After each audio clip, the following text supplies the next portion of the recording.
All right, welcome to our first episode, I will say, if I can say, of our ISCR Research Series 2.0. It is my pleasure to welcome our first lecturer for the second season, Dr. Melissa Johnson. And you may know her, she's very famous for her Becoming Creole publication.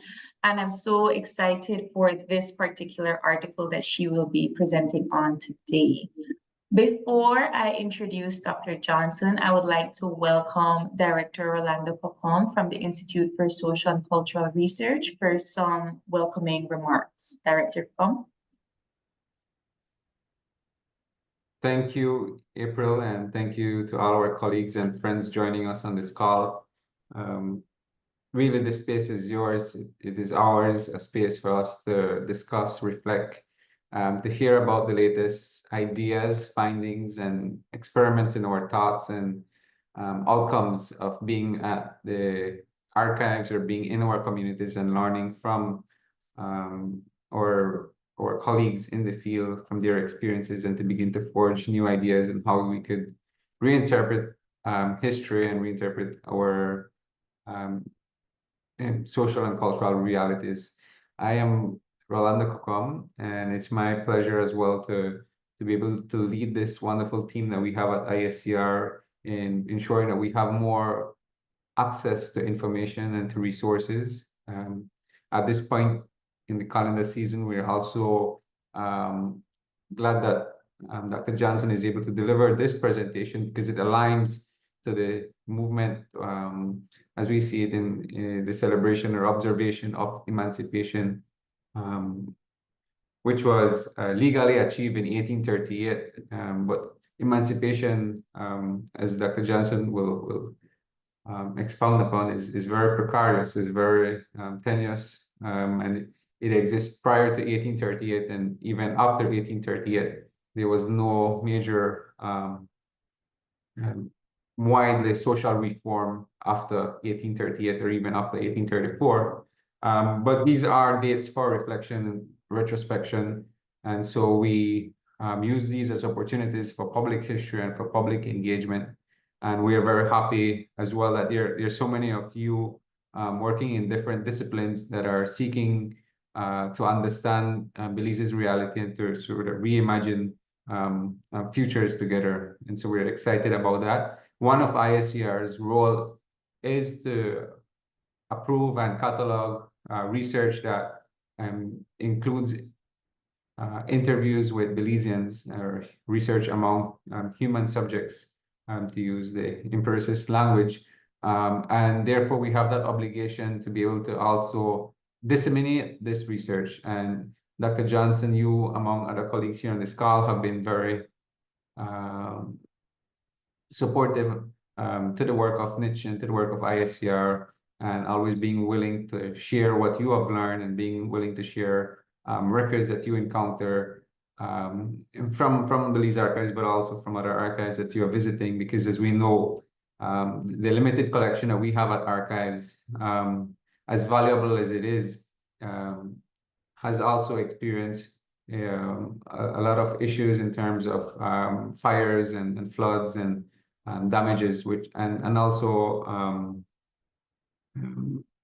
knowing that there are other records that may exist in the region and in the UK that helps to inform our understanding of the past. And even then, there's a lot of limitation, because we could also think about the oral history that resides in humans and how these get passed on. And so there's a lot of work ahead, and we invite more researchers to join us in this task, to apply for a permit from NICH ISCR, and then to be able to utilize these type of spaces to share ideas and to build new partnerships and collaborations. So Dr. Johnson, I want to just thank you for agreeing to this, and to all the other colleagues on the call, and those with an interest in research or an interest in education, to be a partner with us. We certainly don't claim to have all the answers, even though some people in the general citizenry may think we are proclaiming to have all the answers. We don't. Instead, we're trying to pique people's interest and to learn as much as possible from each other, and to encourage as much as possible in critical inquiry that can be as rigorous as possible, and always finding new ways to think about our history and culture. With that said, I want to invite everyone to certainly engage in this session, and invite those who will look at the recording of this to also engage with us after the event has concluded.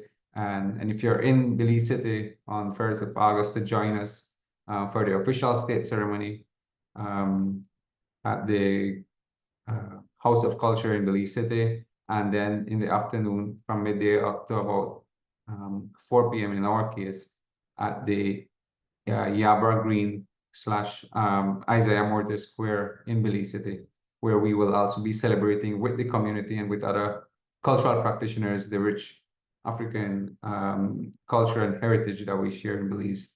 So with that said, thank you very much. Thank you, Director Kokom. Now the moment that we've all been waiting for, I would like to present Dr. Melissa Johnson. He is a professor of cultural anthropology and the chair of the Race and Ethnicity Studies program at Southwestern University. She has been conducting ethnographic and historical research in Belize since 1990, and initially in the village of Crooked Tree, and then further after the villages of the Lower River Valley region. She married into the Bonner family of Lemanal in the early 1990s, and her scholarship centers on the interrelationship between ecologies, economies, and racial formations, both historically and in the present in these communities. Along with her book, Becoming Creole, Race and Nature in Belize, she has numerous articles in a variety of disciplinary and interdisciplinary journals. She is currently working on an early social and environmental history of Belize, focusing on the ancestors of the families who settled in the Lower Belize River Valley. This talk, Lucy's Story, the surprising tale of an enslaved Black woman in British Central America in the 1770s, is a part of her current project. Ladies and gentlemen, please give your undivided attention to Dr. Melissa Johnson. Thank you all so much for being here, and thank you to NICH and ISCR for inviting me to present. I'm really excited to share some of this research, and I'm really interested in what your questions and thoughts are afterwards.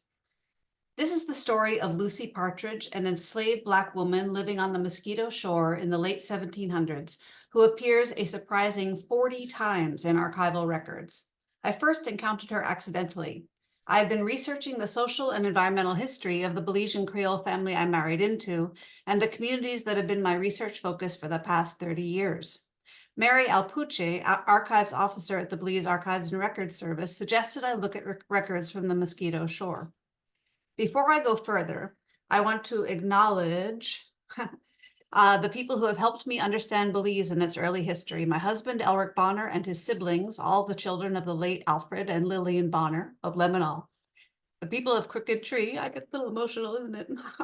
And Lemanal generally, but with a special shout out to the families of the late Mr. Rudolph and Miss Gloria Crawford, and the late Mr. Clifford and Miss Gloria Tillett of Crooked Tree, and the family of Mr. Ephraim and Miss Olive Banner of Lemanal, and to the amazing Mary Alpuche of Bars, whose knowledge of Belize's early history and the available records on it is unsurpassable. In addition, Dr. Carl Offen and Ms. Detra Gillett have offered helpful interpretation and information, and the genealogical work of Sonia Murray has been indispensable to my understanding. The Mosquito Shore records were compiled at Black River, today a part of the coast of Honduras, but in the 1700s, Black River and Belize were both British settlements. I started reading these old records page by page from the beginning, keeping an eye out for my relatives' surnames and the place names in their histories, and generally making note of what I was finding. Most often, the records I was reading had been made at a wealthy man's request and documented a purchase, a transfer of property, or a will. After I was about halfway through the 6 volumes of records, I noticed a few that were recorded or signed by, quote, Lucy Partridge, unquote. My curiosity was piqued and I made a mental note. But since Partridge did not connect to the families I was interested in, I did not tarry. As I was reading the last volumes of these documents, I came across a court case, Replevin, which means return of seized property, for Lucy Partridge. I was astounded as I read its details and realized I needed to go back and pay closer attention to records connected to this woman. During my next visit to the archives in Belize the following year, I found the 40 records that included her name. Putting them all together reveals a stunning story. Lucy's Partridge story is an example of how categories of people who had been previously deliberately made invisible can nonetheless still be found in archives. It demonstrates how contextualizing bits of archival information with the broader social worlds that generated the records reveals the stories of these people. It also illuminates the emerging and ever-changing politics of color, race, gender, and class in this part of the world, and the complicated ways that social and economic networks tied people together across these lines of class, gender, and race. Archives, which are simply collections of records created at some point in the past and then preserved and collected, are inherently skewed. This problem, especially for Black women in the Americas and other marginalized peoples, has been well described in recent scholarship. Archives ludicrously and violently overrepresent the wealthy and powerful, wealthy white men in places colonized by Europe. The kinds of transactions most often preserved in archival collections are about transferring wealth and power, precisely what enslaved people, poor people, Black people, Indigenous people, and women typically lacked. And so the vast majority of less elite people were almost never the authors of records, and they were simply very rarely recorded in any way. Recently, scholars, public historians, and others have been finding different ways to fill these archival gaps, to find the fragments in the archives, and to read against the grain. It is this approach that I use to tell the story of Lucy Partridge, who lived the first portion of her life as an enslaved mulatto or light-skinned Black woman who was freed and became wealthy during her short life in the late 1700s on the British coast of Central America. That Lucy is present in archival records is a minor miracle. That presence discloses many things that I share below, but leaves even more questions unanswered. What is available in these records is just a small window into everyday life on the shore in the late 1700s. Lucy's story would be unintelligible without the recorded court case that included testimony from numerous individuals. This case exists because Lucy Partridge had acquired significant wealth before she died, and that wealth had the potential to bolster the fortunes of an influential figure in Belize's early history. Her wealth and social networks made her life matter to colonizing and enslaving white men. The court case itself is a fascinating record. It took place in 1785, 5 years after Lucy died. It was long and complicated, concerned with what to do about Lucy's estate. The court met over 2 days. Presiding was James Lowry, and serving as jurors were 6 of the most powerful men on the shore and in the bay at the turn of the 19th century: John Wagner, James Bartlett, Richard Francis O'Brien, John Skene Thompson, and James Dundridge Yarborough, the American loyalist for whom part of Belize City is now named.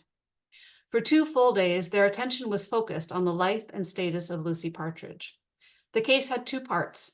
It challenged the fact of Lucy's freedom, and it questioned whether or not she had left a will.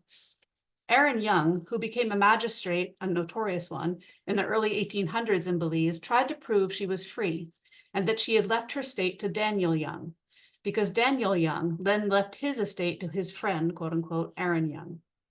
Numerous witnesses testified, most of whom were themselves power brokers on the Mosquito Shore in the Bay of Honduras. It is remarkable that a previously enslaved Black woman would occupy the interest and attention of these wealthy white enslaving men. Equally interesting is that the details of this case were recorded. Court was held regularly, cases heard regularly, including long and complicated ones, but only occasionally is a full record of a case extant. The ink, the paper, the recorder's time were all costly. This case mattered. It appears that Lucy Partridge was very deliberate and intentional in her recording of so many documents. She made ample use of the Mosquito Shore's mode of governing and recording. She was often the person who had requested a particular record to be made, and she did this not only for transactions directly benefiting her, but also for transactions benefiting other Black women. That she shows up one way or another in 40 records suggests that she was determined to document her transactions. to ensure that her capacity to be free and engage in the economic, social, and political life at Black River was as clear as possible, given that she was a Black woman. Lucy's movement from being an enslaved woman to a well-to-do free woman starts when she is purchased by a white man to be his quote-unquote wife. This event was testified to in the Replevin trial. Wealthy white slaver Henrietta, in her third marriage, was deposed. She stated that she had seen Lucy, a mulatto slave, being sold at vendue or public auction. John Broster, a white man who was sometimes identified as a tavern keeper in records, but who was also a small-scale merchant, he dealt in deerskins, among other things, was at this vendue. Side note, it is worth noting that John Broster would later partner with another enslaved woman, Eve, have a daughter, Ariadne, who herself was a wealthy free woman of color in the early 1800s in Belize, and who married into the leading Hyde family. Broster evidently made it known that he wished to purchase Lucy to be his wife, as Henrietta put it. It was not possible for Lucy to legally be Broster's wife because she was enslaved, and it was generally difficult for a free woman of color and a white man to find a cleric willing to marry people across racial lines. Henrietta's use of the term wife, however, reflected common practice in this part of the world at the time. Most of the small number of white British men living in the area were in long-term relationships with women of color, who were referred to in wills and other records interchangeably as housekeepers and wives. It was this kind of union Broster was hoping to create through purchasing Lucy. But Lucy was in demand. Henrietta remembers this transaction because Henrietta had wanted her then husband, William Stotesbury, a wealthy white planter at Black River, to purchase Lucy for Henrietta's own use. But when another man told her husband that John Broster wanted to purchase Lucy for a wife, Stotesbury stepped back, the man's interest superseding the woman's. That Henrietta did not try to purchase Lucy herself, and that Stotesbury ceded his wife's interest to Broster suggests the gender hierarchy operating at Black River at the time. Lucy's being mulatto, which in itself meant that her birth was a result of the violent intimacy of slavery in the Caribbean, made this competition over her much more likely. Lighter-skinned, more white-adjacent women, whether enslaved or free, saw more opportunity than darker-skinned, blacker women. This colorism was part and parcel of the very beginning of the Atlantic slave trade and persists until today. That Broster wanted her for a wife suggested that she was likely young and comely as well. But being light-skinned, young, and beautiful did not mean that Lucy could avoid being sold at public auction. Sold as an object, subject to being prodded and inspected in front of a gaggle of potential buyers, for whom the vendue was a sporting affair, a time to eat, drink, and be merry, as well as purchase things, including people, including Lucy.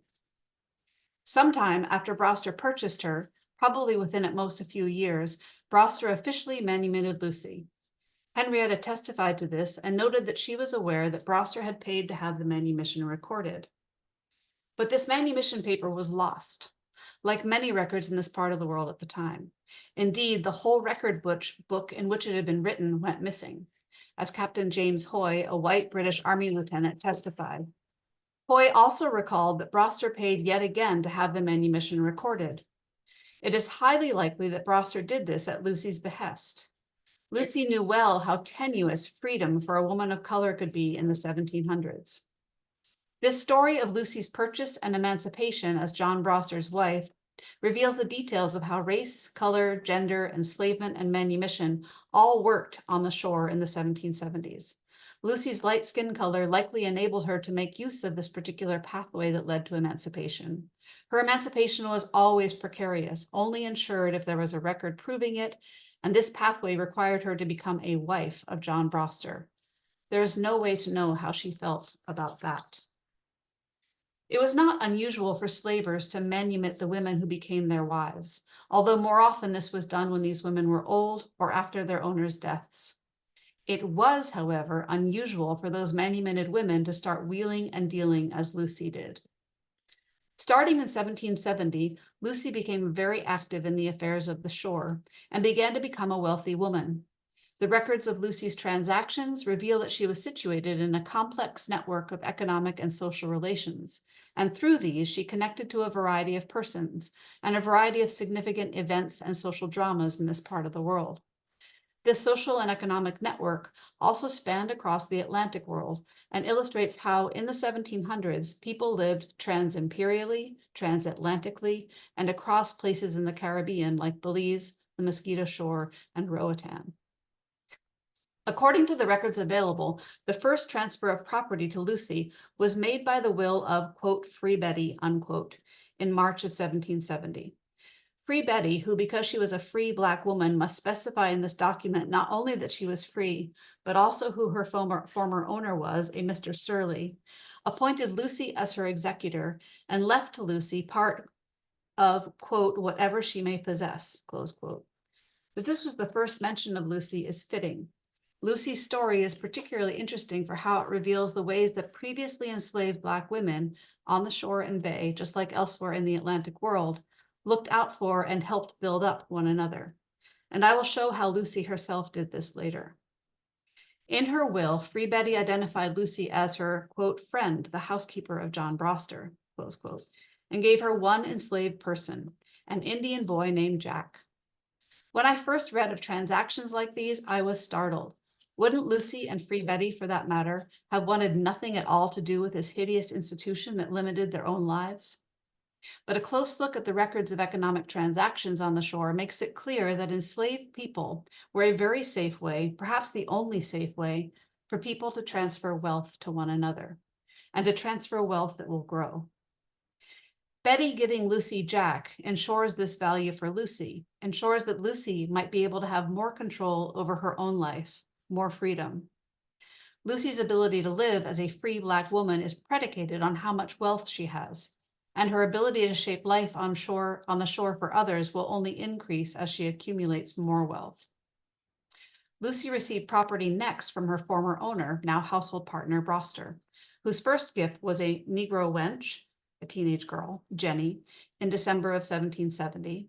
In the next 2 years, Broster gave her more enslaved people, one of whom he purchased from Jamaica for her.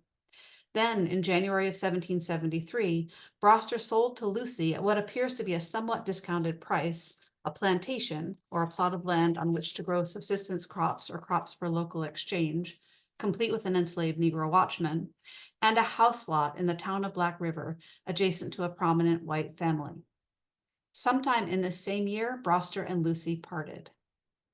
After her relationship with Broster ended, Lucy entered into a relationship with a different significant white man at Black River, Daniel Young.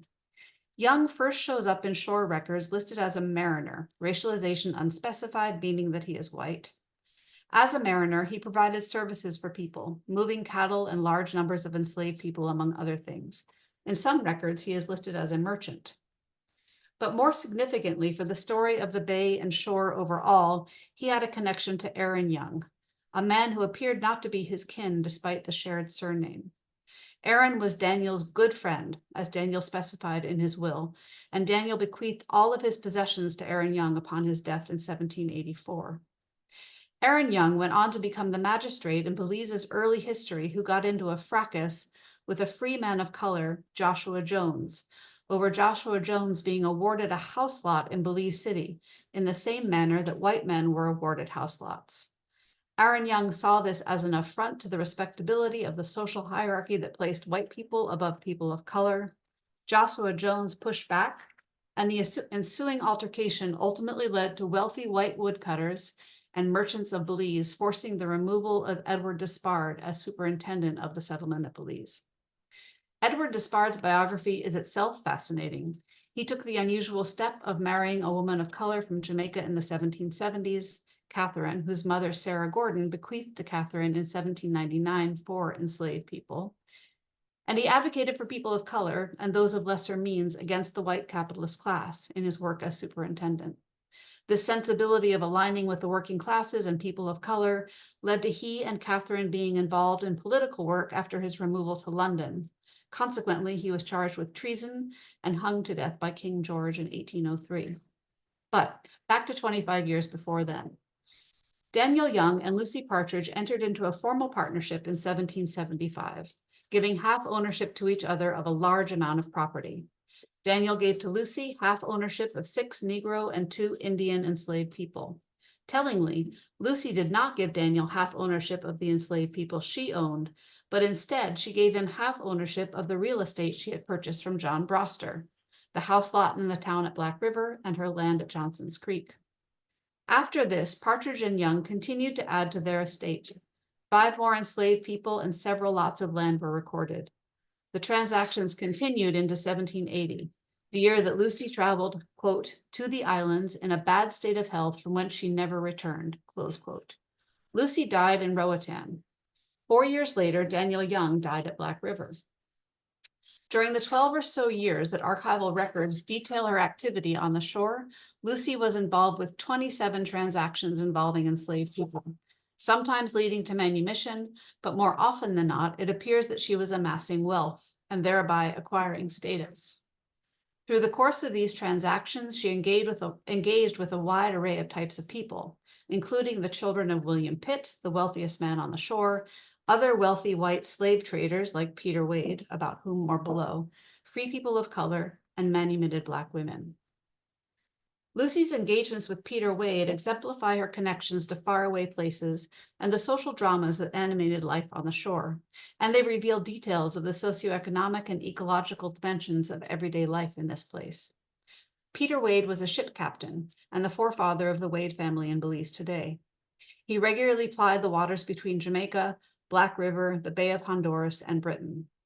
Lucy purchased 3 enslaved people from Wade, a man named Jack and a woman named Nancy and her son Archie.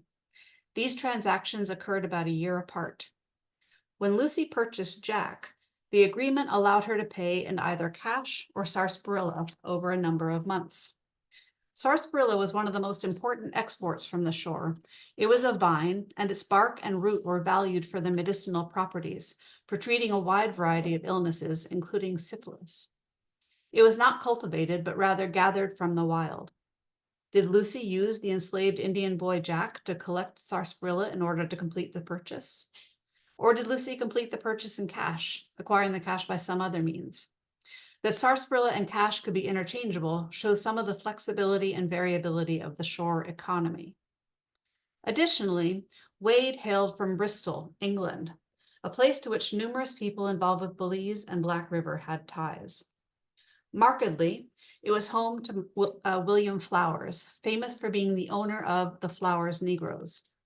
Flowers ran woodcutting operations in Belize for several years in the mid-1700s, but around 1750, he came to Cape River on the Mosquito Shore with a large number of enslaved people he owned.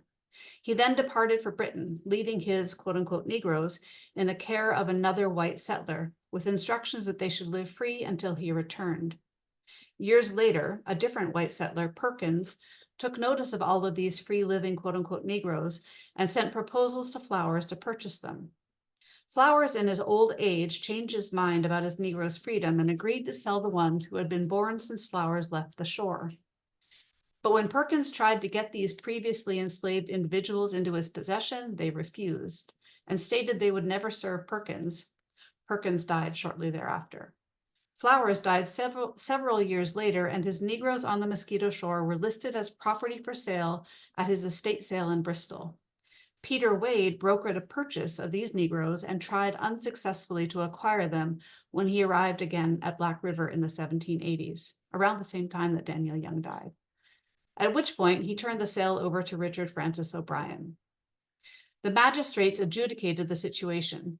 The previously enslaved Flowers had at this point been living freely on the shore for nearly 30 years and had a complex web of kinship ties across communities along the shore. They threatened to take a multitude of enslaved people, many of whom were their relatives, into the bush if anyone tried to re-enslave them. Because this all happened just as Britain was planning to give up Black River and the Mosquito Shore to Spain in exchange for gaining possession of Belize, this threat of great numbers of enslaved people melting into the bush with the Flowers deeply frightened the large-scale white slavers. They were already worried about evacuating and losing property, land and slaves on the shore as a result of the evacuation, but to add the loss of enslaved peoples to the Flowers' efforts, that was too much, and they rapidly agreed to allow the Flowers to remain free. Later in Belize, the Flowers family proved essential to Britain's retaining political control of this part of Central America. They were arguably arguably the deciding votes to mount a locally originated and ultimately successful defense of the settlement against Spain in 1798. But back to Lucy. Lucy's wheeling and dealing had her interacting with a wide range of the wealthy white elite individuals reaching across seas and oceans to secure her business arrangements. Her push to acquire property, capital, can be understood as her savviness about how to navigate life on shore as a previously enslaved Black woman. The more property she owned, the less she would be questioned, the more she could live freely. That she owned land for subsistence agriculture and then also bargained to be able to pay with sarsaparilla suggests that she was plugged into the wide-ranging and flexible, ecologically linked economy of Black River. The transactions that Lucy engaged in not only connected her to traditionally historically significant events and personages, but they also connected her to a host of women of color, mostly Black women. Or more accurately, she was in a variety of relations with Black women, and she made sure these were marked in the public records of Black River Mosquito Shore. I already noted Free Betty's interaction with Lucy in 1770, Free Betty being the first person who gave Lucy property. 7 years later, in August of 1777, Lucy engaged with Phoebe at Black River. Phoebe was a free Black woman who went by the name Phoebe Crawford in 1777, but she had also been known as Millicent and as Phoebe Petrican. These shifting names themselves illustrate the social process of enslavement. One's name changed frequently depending on one's owner. Presumably, it was her choice in 1777 to be Phoebe Crawford. Just as Lucy Partridge made clear in each record that her chosen surname was Partridge. I have hunted for partridges in records from the time and place that she might have been born and found no others. I wonder if she created that name for herself. Phoebe Crawford herself was a significant node in social networks that marked the history of Belize. Phoebe had belonged to Lawrence Crawford, the forebear of the Crawford family living in Belize today. Lawrence Crawford owned land in the mid-1700s near Crooked Tree, a place still associated with the Crawford surname. When Crawford made out his will in 1756 in Belize Bay of Honduras, he specified the manumission of Phoebe at his death. Belize, not Black River, had been Phoebe's home. But Phoebe's life spanned beyond even the shore and the bay, as Lucy's determined recording of Phoebe's manumission and economic transaction reveals. Lucy's first transaction with Phoebe was in Black River and was to sell Phoebe a quote-unquote Negro man slave, Hector, for only 35 pounds, which was less than what was normally paid for an enslaved adult male at this time, unless he was old or otherwise infirm. A year after Phoebe purchased Hector from Lucy, Lucy paid to have Phoebe's manumission re-recorded. By May of the following year, it seems that Phoebe must have been ill because she wrote her will, giving her possessions at Black River in part to Lucy Partridge and making Lucy executrix. This will also bequeathed to Phoebe's son, George Lewis, who she stated was living in Jamaica, quote, all of her possessions in the Bay of Honduras, close quote. Although in 1778, Phoebe, like many people who had resided in Belize, was living in Black River, she retained property in Belize, and at least one of her children lived neither in Belize nor Black River, but rather Jamaica. In her role as executor of Phoebe Crawford's will, Lucy again dealt in enslaved people. This time, she sold enslaved people who Phoebe owned. She sold Diana and Diana's 2 daughters, interestingly named Phoebe and Lucy, namesakes for both Phoebe Crawford and Lucy Partridge, for 70 pounds to another free Black woman, Cynthia Forbes. A year later, in 1779, Cynthia Forbes died, and her will specified that all of her possessions, once her debts were paid, go to her, quote, quote, loving friends, close quote, Elizabeth Williams and Olive Randall, quote, free Negro women, close quote, of Black River. It was through the efforts of Lucy that Cynthia Forbes acquired enough wealth to herself uplift other Black women to contribute to the long-term welfare of her 2 free Black women friends. Cynthia Forbes' last will and testament is interesting for one other point. The witnesses to her will were not only men, which was the case with the vast majority of wills written at Black River. A woman, Susanna Burrell, was also a witness. Susanna was a relatively well-to-do woman of color. Her mother, Sarah Winter, herself a daughter of a significant family on the shore, paid to have Susanna educated in England by renting out the labor of the enslaved people she owned. As the daughter of Richard Burrell, Susanna was a part of the founding family of Burrell Boom, a large village in Belize today. Lucy was also in relationship with women of higher status. There is a small but telling remembrance in the testimony delivered at Lucy's trial. Martha Bode, née Pitt, wife of an influential and well-to-do white man on the shore, and daughter of the white wealthy founder of the Black River settlement, William Pitt, interesting, who also spent his first years in Central America in Belize, recalled spending time with Lucy. Martha recounted that she and Lucy were strolled in the plaza at Black River while her husband, Philip Bode, and Daniel Young counted the money involved with Lucy Partridge and Daniel Young's purchase of Chance, a Negro man slave. Martha recalled Lucy sharing that she was in partnership with Daniel Young, that what belonged to her belonged to him alike. No other elite woman is recorded publicly socially strolling with Lucy. This is likely significant. While Martha likely appeared white, she was William Pitt's illegitimate daughter, as Pitt specified in his will, because Pitt was not married to Martha's mother. Martha's mother was reputed to have been a Spanish woman who Pitt rescued from a raid. She may well have also had indigenous ancestry. Because she was less pure in her whiteness, there was potentially less social opprobrium for Martha to socialize with Lucy, a formerly enslaved woman, than had Martha been a white woman born in England. Lucy, no matter how wealthy she might have become, still bore the stigma of slavery, both through people knowing that she had been enslaved and through the color of her skin. Lucy's ties to these Black women and the networks of care they created demonstrated that one important way Lucy used her capital-generated status was to build up Black women by ensuring that their transactions were recorded and their desires for where their wealth should go after they died were honored. There's a growing literature showing how Black women enslaved and free throughout the Americas very often engaged in these kind of gendered networks. The final component of Lucy's story is the outcome of the trial. Lucy was indeed determined to have been free and indeed wrote a will to which several deponents testified. She also had her last will and testament delivered to Henrietta Stotesbury for safekeeping, and it was supposedly stored in Roatan, but it was lost. Two of the witnesses, both white men, recalled seeing it and hearing Lucy talk of it. They could readily recall that Lucy left the bulk of her estate to her partner Daniel Young, and each of them could remember that there were, quote, other legatees, close quote, women. But these wealthy white men could not recall their names. Could not recall their names. It was precisely this kind of erasure that Lucy's close attention to having all of her transactions recorded attempted to preclude. And indeed, the remainder of the trial, the consideration of the ownership of a number of enslaved people, depended on Lucy's having had those transactions recorded to keep this property where Lucy wanted it to be. But the women that she had wanted to have received property from her at her death never did.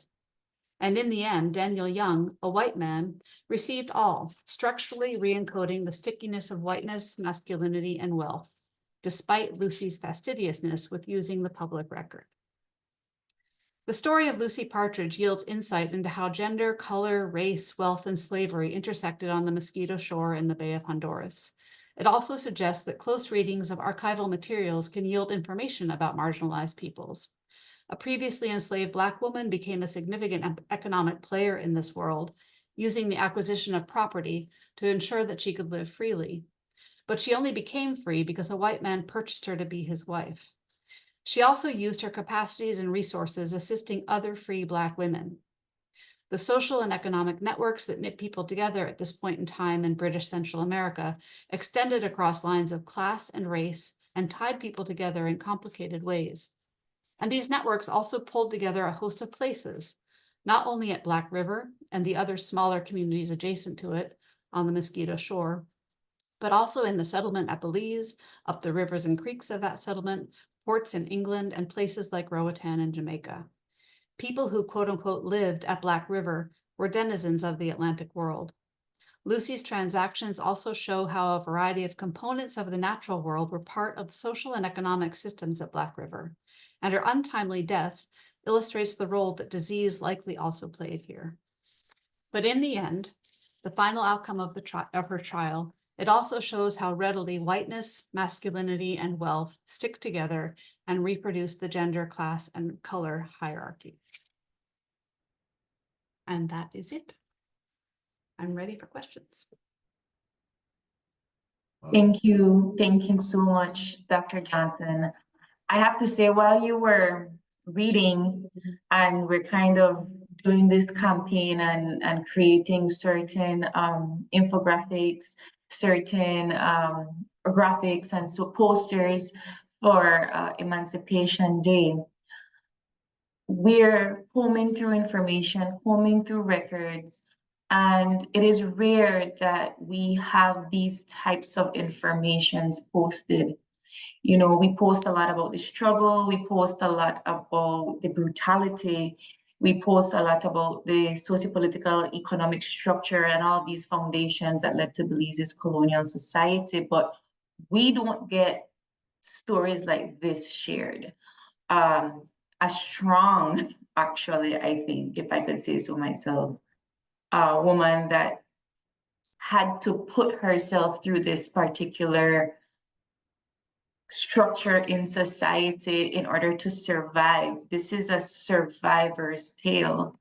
And we talk about certain recollections of free men of color. We talk about maroons and persons that run away from this particular structure. But Luce's story, and I'm pleased if there are other historians out there, if they're more like this, I think they need to be told, because we don't get to talk about these persons. These are the ones that get hidden under all of these white patronages, these persons that make certain decisions. These are the stories that get hidden underneath these particular men.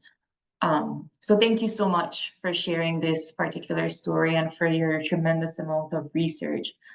Before I get to Delmer to lead Q&A, can I please just ask how long it took you to collect the information on Lucy? Sure. I mean, so probably 3 summers worth of visits. And I sit in the archives and I just read through, like a crazy person, read through all those documents because I find it absolutely fascinating. It's really Mary 𝐿-𝐶𝐻 is the one who steered me to this and let me look at some of these documents before they'd even been kind of processed fully by the archives department. And reading them without just reading page by page was probably the most helpful thing I could have done. Yeah, I mean, I've been conducting historical research for the past 30 years, so it's contextualized and lots of that as well. But there are lots of women like Lucy. She's not unusual, actually. And I have a whole bunch of other backlog stories to write up. Share. Well, without further ado, I would like to invite history lecturer, Mr. Delmer 𝐶𝐬, to chair the question and answer portion of this series. This research lab series has been brought to you by the Institute for Social and Cultural Research in collaboration with the University of Belize and the Belize Archival and Records Service. Delmer, the floor is yours. Hi, good afternoon, evening already, perhaps entering the evening. I have to say I am very excited about this presentation precisely because we're trying to engage a lot of our Belizean people with the primary accounts, going to the archives and looking at what is there in order for us to understand our Belizean history and to an extent also rewrite some aspects of our Belizean history that has been passed on from generation to generation. At this moment, I think that it is crucial to have more of these stories being shared because they not only share perhaps more answers, but they also provide for more questions, which is really what we're seeking. We're seeking for more questions, more research, and more debate about what our past is like and how it's impacting our present and our future.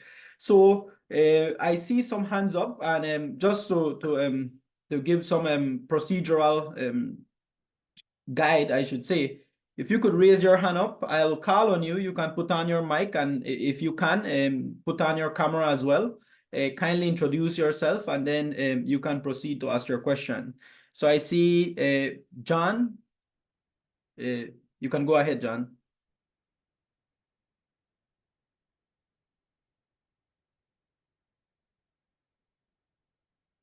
Okay, I don't, John, yeah.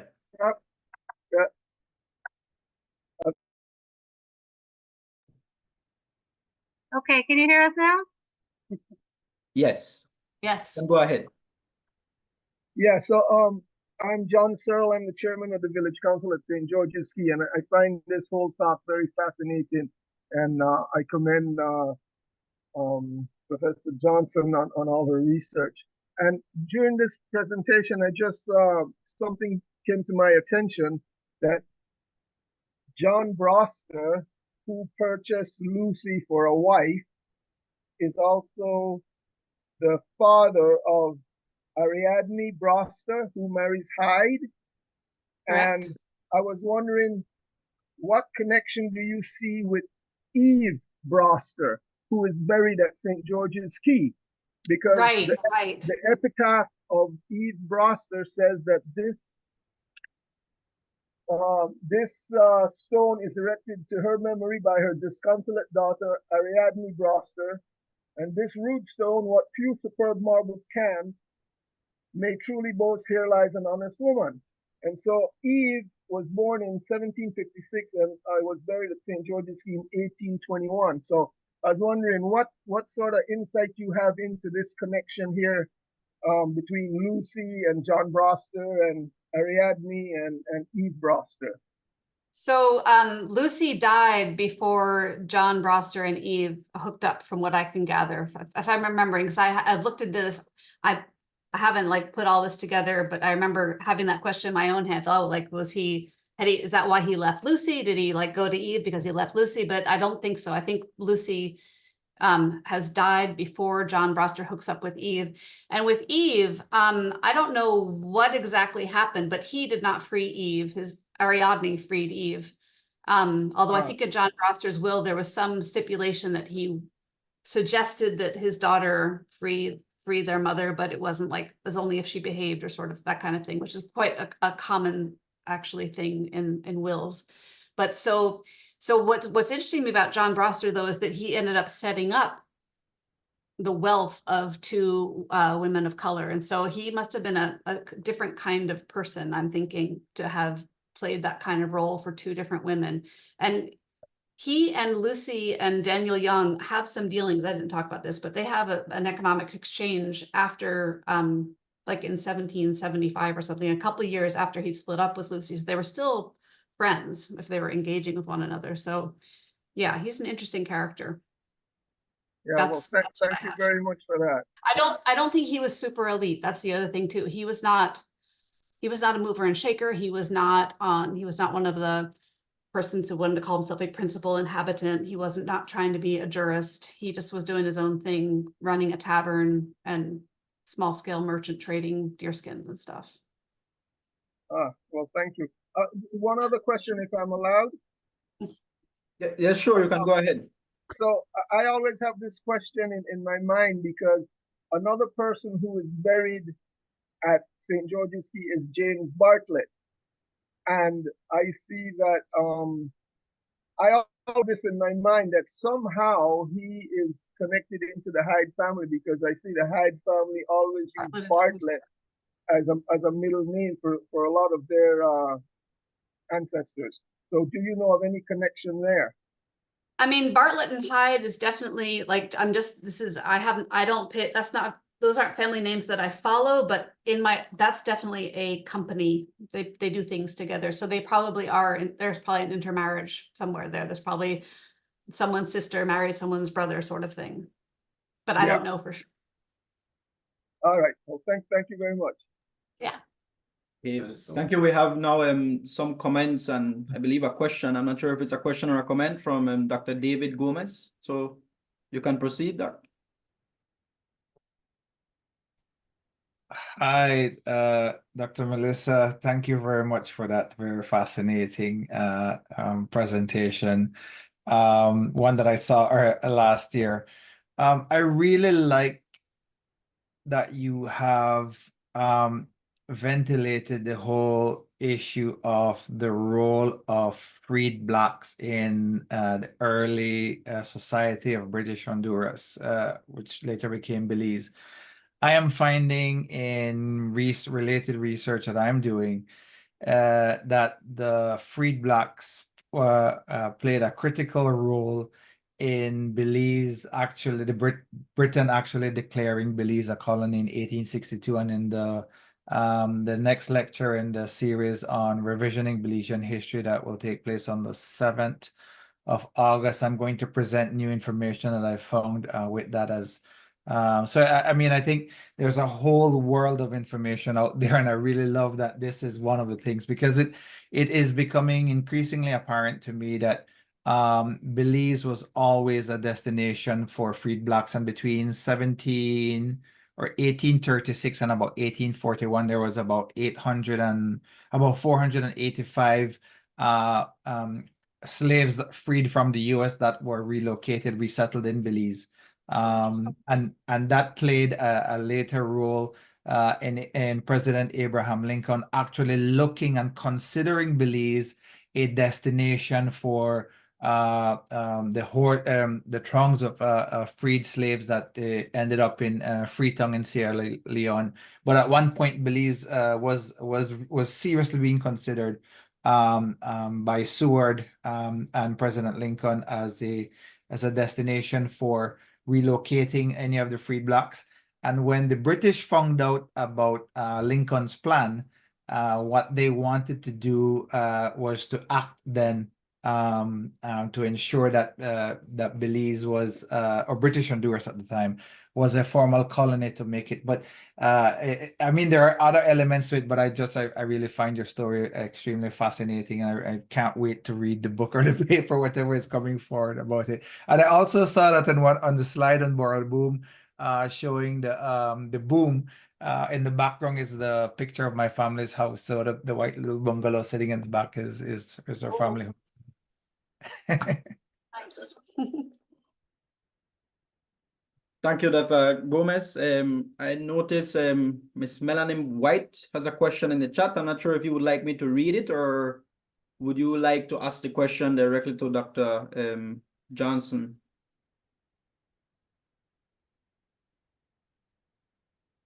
I don't know if the person is still in.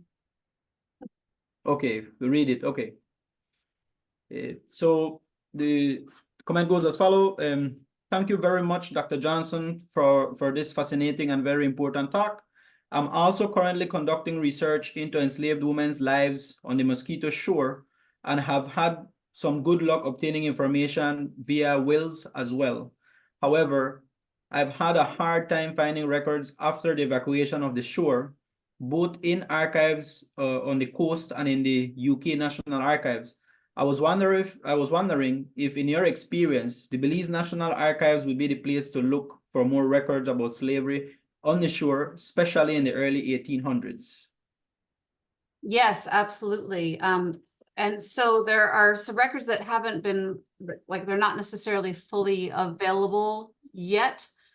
But both the Mosquito Shore records have some information. Those are indexed and available. And then there's a bunch of private records that would take a lot of combing through, and I'm not sure how publicly available they are yet, but there are definitely excellent resources in Belize itself for that. And feel free to shoot me an email, because I have a lot, depending, if you're looking at some of the same family names, I'm happy to share. I'm a full professor. I don't care if I get anything published anymore. So I'm happy to share whatever I have, if that helps you out.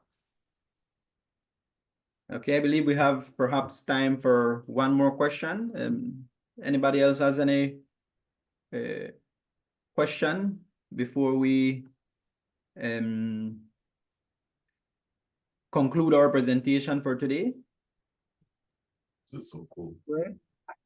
Delbar, it's not a question, but I just wanted to congratulate Professor Johnson on this. I think this is a much under-researched area of Belizean historiography, and I'm really grateful for the work that she has put in and is beginning to bring to light for us to understand better certain facets about what Belize was and what brought us to where we are at this point. So just to say thanks for that. I'll add a point in that I do think the conventional historical understanding of Belize really misses. I get really irritated every time I see that, oh, they're, enslaved people were just in Belize City in groups, and then they would go out and go into the forests and come back. And then there were all the women were always all in Belize City and there were no people out in the bush. Like, it's way more complicated. There are such different strata of people all mixing up together in different places. The history is really complex. And there's a lot of roles for less wealthy and less elite people in the development of society in Belize, I think, than has been traditionally described. And so I'm hoping to make that more clear with more stuff that I'm doing. Okay, so probably we'll have one more question from Mr. John, and then we'll go ahead with concluding our session for today.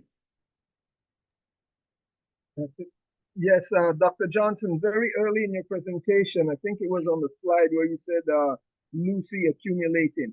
You mentioned something about a Mr. Surly or something like that. I'm not sure. Is it spelled like my name, or is it S-U-R-L-Y, or just a personal question here? It was S-U-R-L-E-Y. Yeah, that was the person who owned Free Betty. I kind of tried to follow up a little bit of that person, you know. So you look in Jamaica, use Family Search to see if I can find surnames and other sort of slave register lists. And I don't think I found who that person was or where they came from. People would have, you know, because she could have been owned in the Bahamas, in Barbados, in Trinidad, in Jamaica. There's the interconnection of the Caribbean at that point was very, very tight. And so it's really hard to know where people came from. But yeah, it's not your name. All right, thank you. So thank you, everyone, for attending our event. And I think that someone asked a question, will there be more lectures? Yes. So this is a series that is ongoing. And actually, as Dr. David just mentioned, we have another lecture coming up on August 7th in a series there that is also titled Revision in Belizean History. So the Institute of Social and Cultural Research, along with UB, BARS, we're trying to have more discussions within the public education frame on Belizean history. And these are attempts at engaging the public. As Rolando rightfully mentioned at the beginning, we're not claiming to know everything, but really what we're trying to do is to harness these discussions so that we have more research on Belizean history and more engagement with the past. I wanted to conclude with a question. Ms. Sakokom or Ms. April can perhaps help us, and when I mean us, I mean everybody. Where can this recording be found for teachers, for educators, for academics that may want to go back and look at this presentation, look at the recording? Where can it be found?